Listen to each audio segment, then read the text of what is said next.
Hey guys, welcome back to the channel. Again, if you've not been here before, my name is Andy. Hopefully you're subscribed. Hopefully you watch all my stuff. Um, do me a favor, give me a like, comment, share, all that good stuff. So, Kathy came up with a good idea for me. Would be to explain why October and the Halloween month and all that means a lot to me. So the one time a year that I really always look forward to is fall. I'm not much for enjoying the heat too much because I sweat a lot and I don't like that. So with the fall weather comes cool, dry air and a lot of little festival things. So you get a lot of like fall festivals, Halloween parties, all the cool stuff that goes along with it. Apples, apple cider, hay rides, corn mazes, haunted houses, dressing up, scaring people, pulling pranks, doing all these great things. And it's stuff I've always done ever since I was a little kid. So, one of my favorite things was going trick-or-treating. Us living out in the middle of nowhere, we were pretty restricted to the little town that we had. But the older we got a little more adventurous. We would get on our bikes and we would ride to a next little like suburb or next little housing development or something like that. So that was part of the adventure, and it was always dark. So you're riding your bike, the middle of what we consider the middle of the night, which would be like 8:30, 9 o'clock, when most parents were done passing out candy and stuff. We still would go, and we'd ride our bikes. The bad thing was between my town and the next one, the next little subdivision or whatever you want to call it, was about, what would you say, like 2 miles maybe? Yeah. And we had to ride our bikes.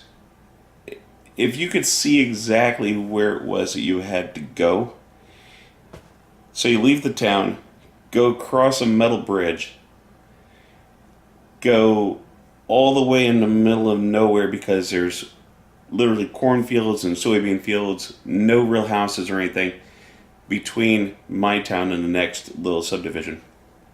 So we would ride our bikes all the way there, and we would go trick-or-treating, hit all the houses. You wouldn't see any kids out trick-or-treating anymore because it would be kind of dark.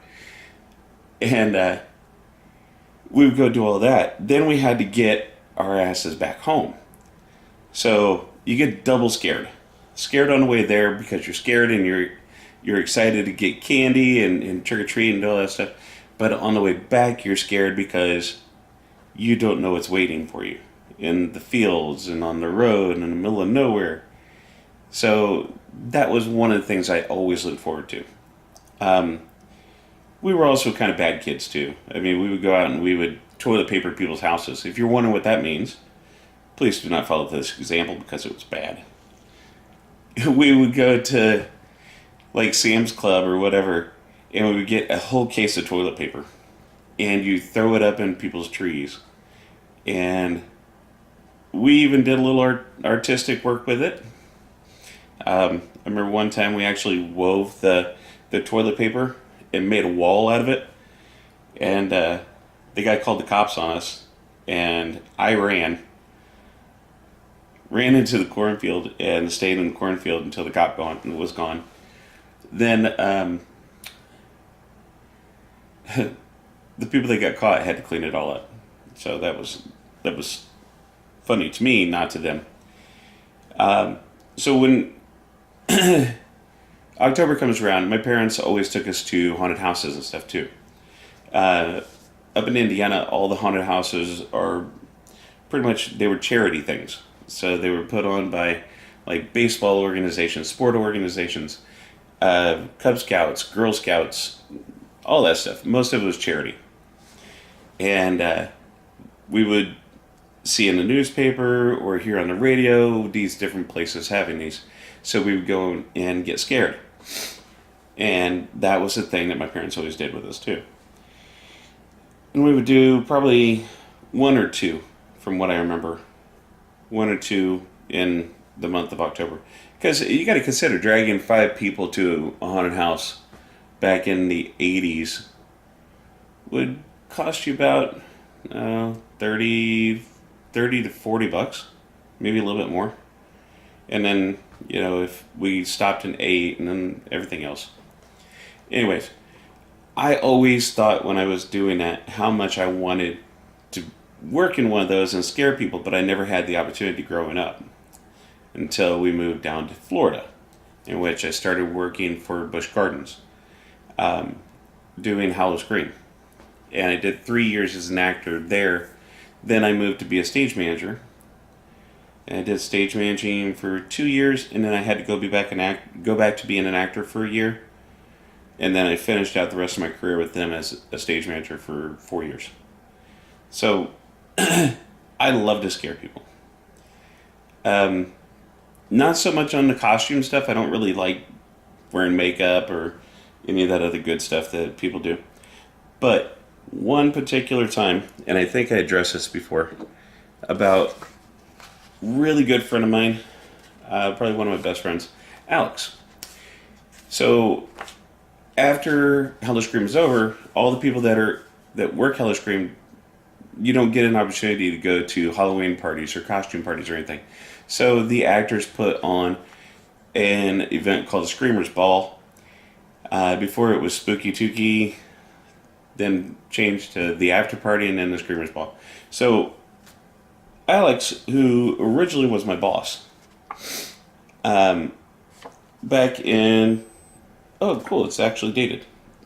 It was 2013. He agreed to do like a costume with me, a couple's costume, buddy costume, whatever you want to call it, and I was King Hippo from Mike Tyson's Punch Out, and he was my little Mac, and this was us. There we go, and that's Alex, and of course that's me. And I got my pink boxing gloves, my X on the belly, and the little crown. So I made the crown, painted it, colored it, fused it together. It kind of looks a little 8-bitish. So I thought that was pretty cool. And that was us. We won. So still very proud of that and very happy that I got to do that with him. So I stopped working at Busch Gardens a couple years ago. It was just personal stuff because I was working too much. Taking time off from the bar is a little difficult to do during October. So they made a commitment to me that after the first time that I did it, that I would still have a job. And they fulfilled their commitment, and my commitment was that I wouldn't do that again. So they're awesome. If I need time off, all I have to do is say something, and I get time off. It's not a big deal.